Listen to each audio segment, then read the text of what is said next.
কার কথাতে হাদিকে হত্যা করা হয়েছিল ফয়সাল? কে বলেছিল? কি বলবেন আপনি বলুন। অবশেষে আদালতে ফাঁস করে দিল হাদির আসল খুনের মাস্টারমাইন্ড। সবাই যা সন্দেহ করছিল তাই হয়েছে। আজ বাংলাদেশের ইতিহাসে এক চাঞ্চল্যকর এবং অবিশ্বাস্য ঘটনা ঘটেছে। ওসমান হাদির হত্যাকারী ফয়সাল করিম মাসুদ আজ আদালতে ফাঁস করে দিয়েছে আসল মাস্টারমাইন্ডের নাম, এবং সেই নাম শুনে পুরো দেশ স্তব্ধ হয়ে গেছে। কারণ এটা সেই নামই যা সবাই সন্দেহ করছিল, সবাই যা আন্দাজ করছিল, সবাই যা বলছিল। আজ সেটা প্রমাণিত হয়েছে। মির্জা আব্বাস ফেঁসে যাচ্ছেন। আজ আমরা বিস্তারিত জানব আদালতে কি হয়েছে, কি বলেছে খুনি, এবং এখন মির্জা আব্বাসের কি হবে। নিউজ ফাদারের সাথেই থাকুন শেষ পর্যন্ত। প্রথমে জানা যাক আজ আদালতে কি হয়েছে। আজ সকাল 10টায় ম্যাজিস্ট্রেট আদালতে ফয়সাল করিম মাসুদ এবং আলমগীর হোসেনকে হাজির করা হয়। তাদের রিমান্ড শেষ হয়েছে। পুলিশ আদালতের রিমান্ডের রিপোর্ট পেশ করছিল। সেই সময় ফয়সাল করিম মাসুদ হঠাৎ দাঁড়িয়ে গিয়ে ম্যাজিস্ট্রেটকে বলল, স্যার, আমি একটা গুরুত্বপূর্ণ কথা বলতে চাই। আমি আর মিথ্যে বলতে চাই না, আমি সত্য বলতে চাই। ম্যাজিস্ট্রেট বললেন, বলো, তুমি কি বলতে চাও? ফয়সাল তারপর বলল, স্যার, আমি আপনাকে সব সত্য বলতে চাই, কিন্তু এটা খুবই সংবেদনশীল বিষয়। এখানে একজন শক্তিশালী ব্যক্তি জড়িত। আমি প্রকাশ্যে এখন সব বলতে ভয় পাচ্ছি। ম্যাজিস্ট্রেট বুঝলেন বিষয়টা গুরুতর। তিনি বললেন, তুমি আমার চেম্বারে এসে বলো, যা বলবে সেটা রেকর্ড করা হবে, কিন্তু প্রকাশ করা হবে যখন উপযুক্ত সময় আসবে। ফয়সালকে তারপর ম্যাজিস্ট্রেটের চেম্বারে নিয়ে যাওয়া হলো। সেখানে তিনি প্রায় ৪৫ মিনিট ছিলেন। সেই সময় তিনি ম্যাজিস্ট্রেটকে সব কিছু বলেছেন। চেম্বার থেকে বেরিয়ে এসে ম্যাজিস্ট্রেট বললেন, আসামি একটি গুরুত্বপূর্ণ জবানবন্দি দিয়েছে। এতে এই হত্যাকাণ্ডের পেছনের আসল মাস্টারমাইন্ডের নাম উঠে এসেছে। তবে এই মুহূর্তে তদন্তের স্বার্থে সেই নাম প্রকাশ করা হচ্ছে না। উপযুক্ত সময় তা প্রকাশ করা হবে। এই কথা শুনে আদালতে হুড়মুড় শুরু হয়ে গেল। সাংবাদিকরা চিৎকার করে জিজ্ঞাসা করতে লাগলো, কার নাম, কে সেই মাস্টারমাইন্ড? কিন্তু ম্যাজিস্ট্রেট আর কিছু বললেন না।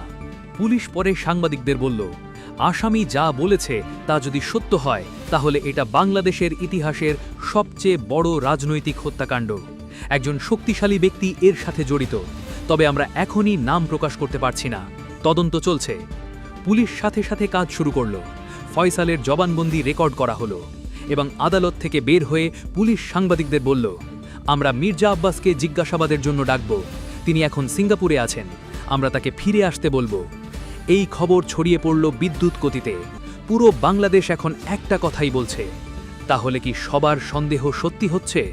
কারণ শুরু থেকেই একজন ব্যক্তিকে সন্দেহ করা হচ্ছিল।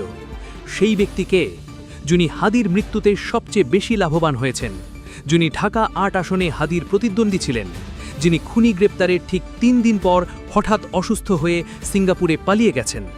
হ্যাঁ, সেই ব্যক্তি হলেন মির্জা আব্বাস। এবং এখন যদি ফয়সালের জবানবন্দি সত্যি হয় তাহলে সবার সেই সন্দেহ প্রমাণিত হবে। এখন দেখা যাক এই ঘটনার পেছনের পুরো গল্প। ওসমান হাদি কে ছিলেন? তিনি ছিলেন জুলাই বিপ্লবের একজন বীর। তিনি ছাত্র আন্দোলনের একজন শীর্ষ নেতা। তিনি ঢাকা ৮ আসন থেকে নির্বাচনে দাঁড়াতে চেয়েছিলেন, এবং তিনি যদি দাঁড়াতেন তাহলে তিনি নিশ্চিতভাবে জিততেন। কারণ জনগণ তাকে ভালোবাসত, জনগণ তাকে বিশ্বাস করত। কিন্তু সেই আসন থেকে আরেকজন প্রার্থী ছিলেন মির্জা আব্বাস। তিনি বিএনপির একজন পুরনো নেতা। তিনি আগেও ওই আসন থেকে নির্বাচন করেছেন, কিন্তু এবার তার সমস্যা ছিল হাদি। মির্জা আব্বাস জানতেন যে হাদি থাকলে তিনি হারবেন। হাদির জনপ্রিয়তা অনেক বেশি। তাই মির্জা আব্বাস একটা পরিকল্পনা করলেন। তিনি ভাবলেন হাদিকে সরিয়ে ফেলতে হবে, কিন্তু নিজে তো আর হত্যা করতে পারবেন না। তাই তিনি খুঁজতে লাগলেন এমন কাউকে যে এই কাজ করতে পারবে, এবং তিনি পেলেন তাজুল ইসলাম চৌধুরী বাপ্পিকে। বাপ্পি একজন যুবলীগ নেতা, কিন্তু আওয়ামী লীগ তো চলে গেছে। বাপ্পির এখন কোনো ক্ষমতা নেই, কোনো টাকা নেই। তাই যখন মির্জা আব্বাস তাকে ৫০ লাখ টাকা অফার করল, সে রাজি হয়ে গেল। বাপ্পি তারপর ফয়সাল করিম মাসুদকে ভাড়া করল। ফয়সাল একজন পেশাদার খুনি। সে আওয়ামী লীগের সময় অনেক খুন করেছে। বাপ্পি তাকে ১০ লাখ টাকা দিল এবং বলল, হাদিকে মেরে ফেলতে হবে। ফয়সাল রাজি হয়ে গেল। সে পরিকল্পনা করল।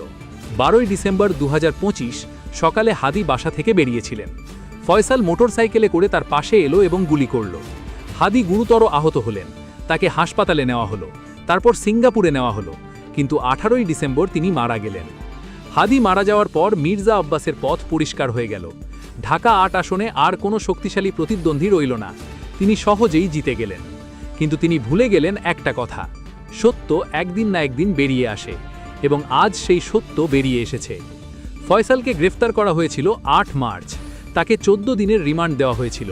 সেই রিমান্ডে তাকে জিজ্ঞাসাবাদ করা হয়েছে।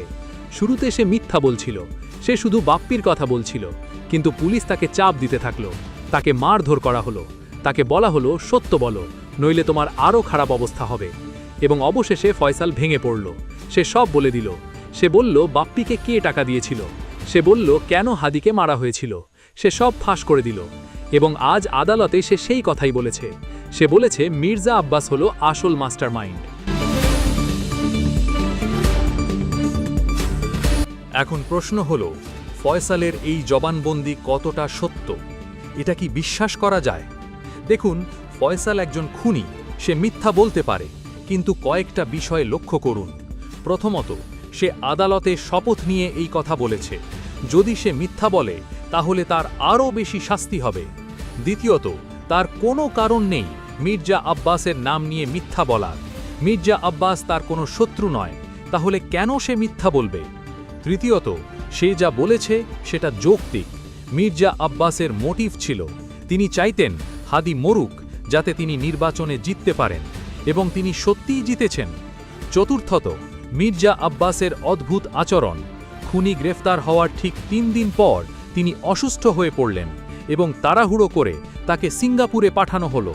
এটা কি কাকতালীয়, নাকি তিনি জানতেন যে তার নাম বেরিয়ে আসবে এবং তাই পালানোর চেষ্টা করছিলেন? এসব মিলিয়ে দেখলে মনে হয় ফয়সালের জবানবন্দি সত্য। মির্জা আব্বাস সত্যিই হাদি হত্যার মাস্টারমাইন্ড। নিউজ ফাদার সবসময় সত্য উদ্ঘাটনে প্রতিশ্রুতিবদ্ধ। এরকম আরও গুরুত্বপূর্ণ খবর পেতে চ্যানেল সাবস্ক্রাইব করুন। এখন দেখা যাক জনগণ কি বলছে। সোশ্যাল মিডিয়ায় এখন শুধু একটা কথাই ট্রেন্ডিং, হ্যাশট্যাগ মির্জা আব্বাস ফেঁসে গেছে। মানুষ লিখছে, আমরা জানতাম এটাই হবে, আমরা সন্দেহ করছিলাম, এখন প্রমাণ পাওয়া গেছে। একজন লিখেছে, মির্জা আব্বাস একজন খুনি, তিনি ক্ষমতার জন্য একজন নিরপরাধ মানুষকে মেরে ফেলেছেন, তার বিচার হতে হবে। আরেকজন লিখেছে, হাদির পরিবার ন্যায় বিচার পাবে। অবশেষে সত্য বেরিয়ে এসেছে। এখন প্রশ্ন হলো, তারেক রহমান কি করবেন? তিনি আগে বলেছিলেন, যদি প্রমাণ পাওয়া যায় যে মির্জা আব্বাস জড়িত তাহলে তার বিচার করা হবে, আমি কাউকে রক্ষা করব না। এখন প্রমাণ পাওয়া গেছে, এখন তিনি কি করবেন? যদি তিনি তার কথা রাখেন তাহলে তাকে মির্জা আব্বাসকে গ্রেপ্তার করতে দিতে হবে, তাকে পদত্যাগ করতে বলতে হবে, তার বিচার করতে হবে। কিন্তু যদি তিনি মির্জা আব্বাসকে রক্ষা করার চেষ্টা করেন তাহলে তার নিজের বিশ্বাসযোগ্যতা নষ্ট হবে। মানুষ বলবে তিনি খুনিকে রক্ষা করছেন ক্ষমতার জন্য। আর মির্জা আব্বাস, তিনি এখন সিঙ্গাপুরে, কিন্তু সিঙ্গাপুর তাকে চিরকাল রাখবে না। পুলিশ তাকে ফিরে আসতে বলবে। যদি তিনি না আসেন তাহলে তার বিরুদ্ধে গ্রেফতারি পরোয়ানা জারি করা হবে, ইন্টারপোলে তার নাম দেওয়া হবে। তখন তিনি যে কোনো দেশে গেলেই গ্রেফতার হবেন। তার সামনে 2টা অপশন, হয় তিনি ফিরে এসে আত্মসমর্পণ করবেন এবং আদালতে তার নির্দোষিতা প্রমাণ করার চেষ্টা করবেন, নয়তো তিনি পলাতক থাকবেন এবং সারা জীবন লুকিয়ে থাকবেন। কিন্তু যদি তিনি সত্যিই নির্দোষ হন তাহলে তার ফিরে আসা উচিত। তার উচিত আদালতে গিয়ে বলা, আমি কিছু করিনি, ফয়সাল মিথ্যা বলছে, এবং তার নির্দোষিতা প্রমাণ করা। কিন্তু যদি তিনি দোষী হন, যদি তিনি সত্যি হাদিকে মেরে ফেলার নির্দেশ দিয়ে থাকেন, তাহলে তার শাস্তি হতে হবে, তাকে আদালতে বিচার করতে হবে, এবং যদি দোষী প্রমাণিত হয় তাহলে তাকে সর্বোচ্চ শাস্তি দিতে হবে। কারণ এটা শুধু একটা হত্যা নয়, এটা একটা রাজনৈতিক হত্যা, এটা একটা জুলাই বিপ্লবের বীরকে হত্যা, এটা গণতন্ত্রকে হত্যা করার চেষ্টা। হাদি ছিলেন জনগণের প্রিয় নেতা, তিনি জুলাই বিপ্লবের একজন প্রতীক। তাকে হত্যা করার মানে হলো জুলাই বিপ্লবকে হত্যা করার চেষ্টা, এবং যে এই কাজ করেছে তার কোনো ক্ষমা নেই। শেষ কথা হলো, সত্য বেরিয়ে আসছে। ফয়সাল ম্যাজিস্ট্রেটকে সব বলে দিয়েছে, এখন শুধু সেই নাম প্রকাশের অপেক্ষা। এবং সবাই জানে সেই নাম কি হবে। সবাই যাকে সন্দেহ করছিল সেই নামই উঠে আসবে।